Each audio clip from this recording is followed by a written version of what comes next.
White flowers. Lovely white flowers mark the town.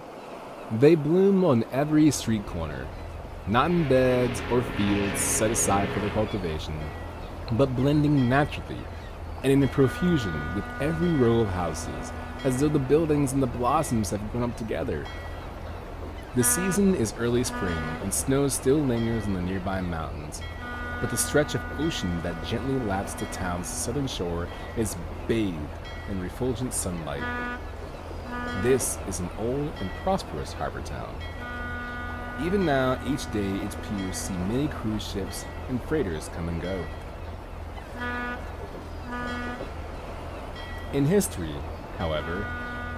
Its history, however, is sharply divided between the time before and the time after an event that happened one day long ago. People here prefer not to talk about it, the watershed engraved upon the town lawn. The memories are too sorrowful to make stories out of them. Kaim knows this, and because he knows it, he has come here once again.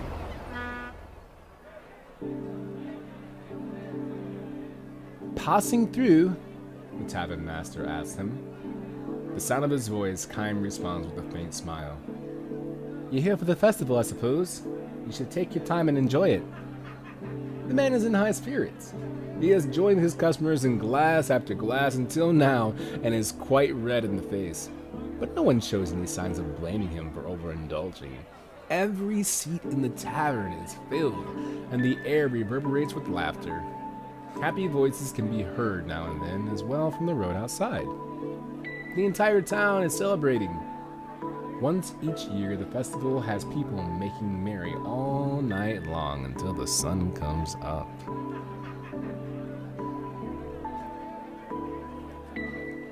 I hope you've got a room for the night, sir. Too late to find one now. Every inn is full to overflowing. So it seems. Not that anyone will be foolish enough to spend a night like this quietly tucked away under the covers in his room. The tavern master winks at Kaim as if to say, not you, sir, I'm sure. Tonight we're going to have the biggest, wildest party you've ever seen. And everybody's invited, locals or not. Drink, food, gambling, women. Just let me know what you want, and I'll make sure you have it. Kaim sips his drink and says nothing. Because he is planning to stay awake all night, he has not taken a room, though he has no plans to enjoy the festival either. Kaim will be offering up a prayer at the hour before dawn when the night is at its darkest and deepest. He will leave town, sent off by the morning sun, as if pokes his face up between the mountains and the sea, just as he did at the time of his last visit. Back then, the tavern master, who a few minutes ago was telling one of the regular customers that his first grandchild is about to be born, was himself just an infant. This one's on me, drink up, says the tavern master, filling Kaim's shot glass. He peers at Kaim suspiciously and says, You did come for the festival, didn't you? No, not really, says Kaim. Don't tell me you didn't know about it. You mean you came here by pure chance? I'm afraid so. Well, if you came here on business, forget it. You'll never get serious talk out of anybody on a special night like this. The tavern master goes on to explain what is so special about this night. You must have heard something about it. Okay, once, a long time ago, this town was almost completely destroyed.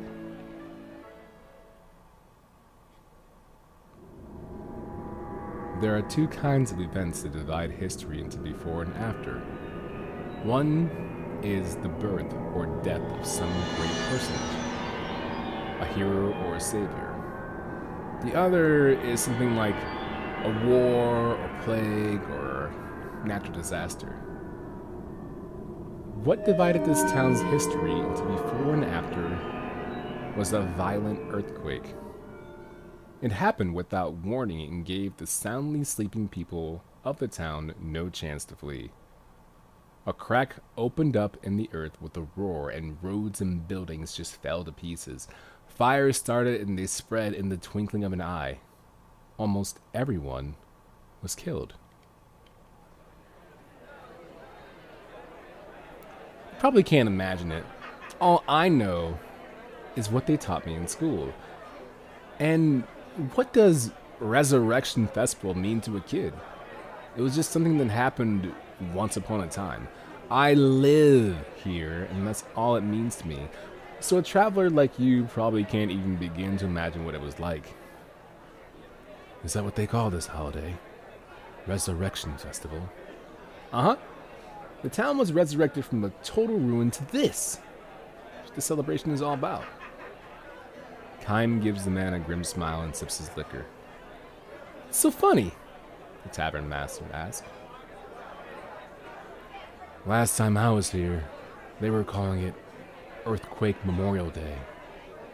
It wasn't a festival for this kind of wild celebrating. What are you talking about? It's been the Resurrection Festival ever since I was a kid. That was before you were old enough to remember anything. Huh? And before that, they called it Consolation of the Spirits. They burn a candle for each person who died and pray for them to rest in peace. It was a sad festival. Lots of crying. You sound as if you saw it happening yourself. I did. The tavern master laughs with a loud snort. You look sober, but you must be plastered out of your mind. Now listen, it's festival night, so I'm gonna let you off the hook for pulling my leg. But don't say stuff like that in front of the other townspeople. All of our ancestors, mine included, are the ones who barely escape with their lives. Kaim knows full well what he is doing. He never expected the man to believe him. He just wanted to find out for himself whether the townspeople were still handing down the memories of the tragedy, whether deep down behind their laughing faces, there still lingered the sorrow that had been passed down from their forefathers' time. Called away by one of his other customers, the tavern master leaves Kaim's side, but not without first delivering a warning. Be careful what you say, sir. That kind of nonsense can get you into trouble. Really, think about it. The earthquake happened all of 200 years ago. Kaim does not answer him. Instead, he sips his liquor in silence. Among the ones who died in the tragedy 200 years ago were his wife and daughter. Of all the dozens of wives and hundreds of children that Kaim has had in his eternal life, the wife and child he had there were especially unforgettable.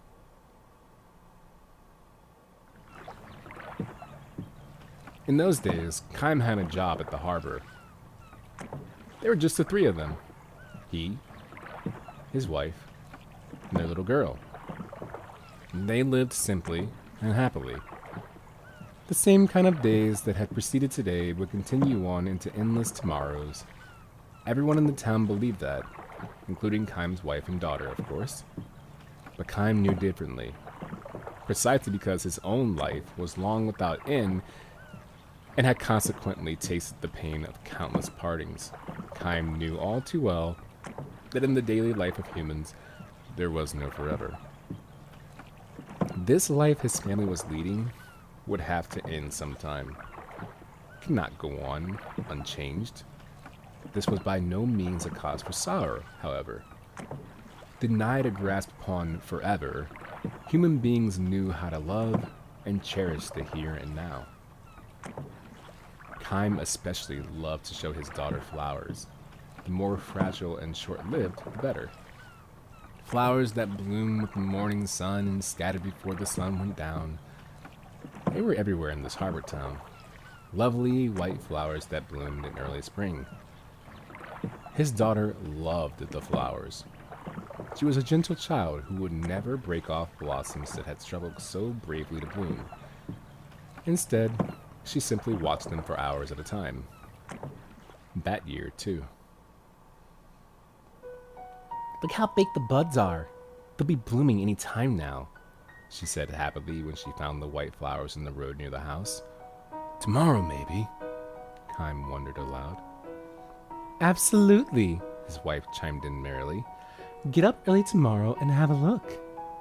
Poor little flowers, though, said the daughter. It's nice when they bloom, but then they wither right away. All the better, said Kaim's wife. It's good luck if you get to see them blooming. That makes it more fun. It may be fun for us, answered the girl, but think about the poor flowers. They work so hard to open up, and they wither away that same day. It's sad. Well, yes, I guess so. A momentary air of sadness flowed into the room, but Kaim quickly dispelled it with a laugh. Happiness is not the same thing as longevity, he proclaimed. What does that mean, Papa? It may not bloom for long, but the flower is happy if it can open up the prettiest blossom and give off the sweetest perfume it knows how to make while it is blooming. The girl seemed to be having trouble grasping this and simply nodded with a little sigh. She then broke into a smile and said, It must be true if you say so, Papa. Your smile is more beautiful than any flower in full bloom. He should have said it to her. Kaim later regretted that he had not. The words he had uttered so carelessly, he came to realize, turned out to be something of a prophecy. Well now, young lady, he said, if you're getting up early to see the flowers tomorrow morning, you'd better go to bed right now. All right, Papa, if I really have to. I'm going to bed now too, said Kaim's wife. Okay then, good night, Papa. His wife said to Kaim, Good night, dear. I really am going to bed now. Good night, Kaim replied, enjoying one last cup to ease the day's fatigue.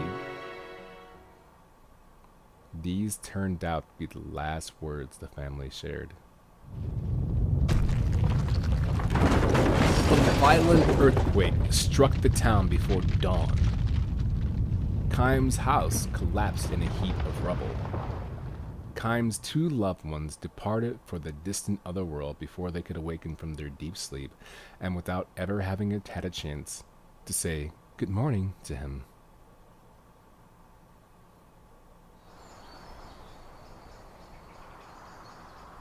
The morning sun rose on a town that had been destroyed in an instant.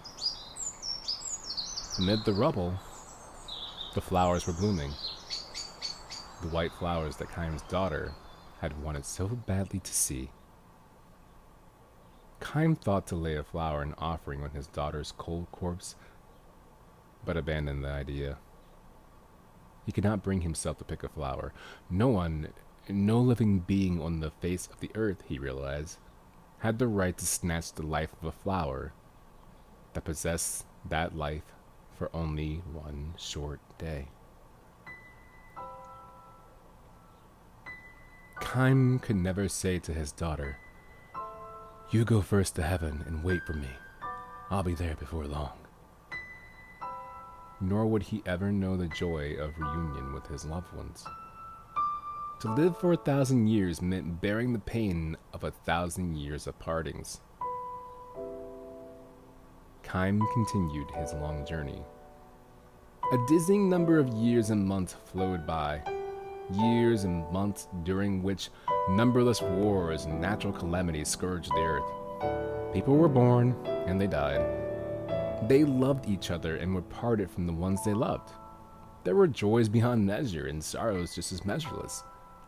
People fought and argued without end, but they also loved and forgave each other endlessly. Thus was history built up as the tears of the past evolved gradually into the prayers for the future. Kaim continued his long journey. After a while, he rarely thought about the wife and daughter with whom he had spent those few short days in the harbor town. But he never forgot them. Kaim continued his long journey, and in the course of his travels, he stopped by this harbor town again.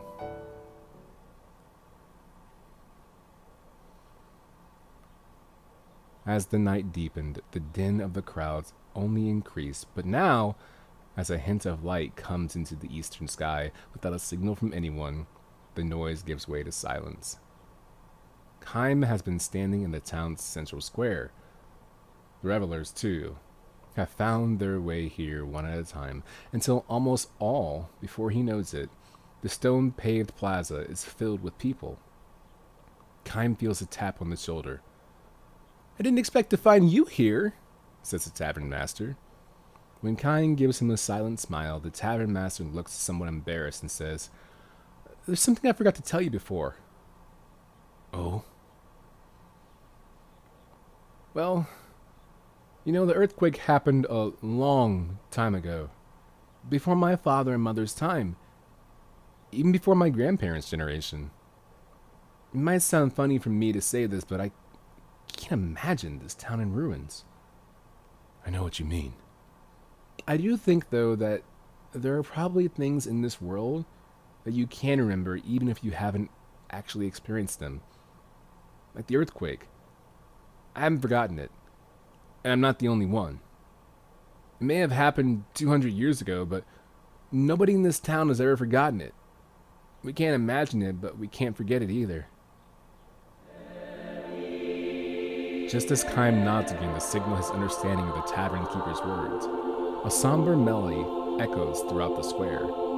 This is the hour when the earthquake destroyed the town. All the people assembled here close their eyes, clasp their hands together, and offer prayer, the tavern master and Kaim among them. To Kaim's closed eyes come the smiling faces of his dead wife and daughter.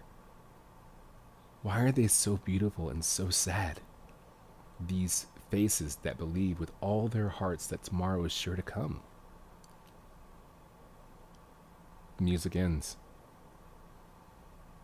The morning sun climbs above the horizon, and everywhere throughout the town bloom countless white flowers.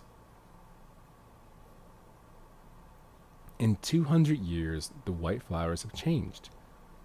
The scientists have hypothesized that the earthquake may have changed the nature of the soil itself, but no one knows that's the cause for sure. The lives of the flowers have lengthened. Where before they would bloom and wither in the space of a single day, now they hold their blooms for 3 and 4 days at a time.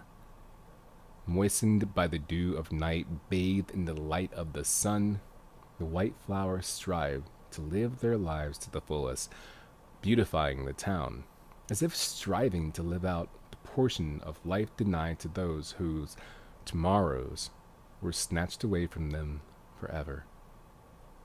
The end.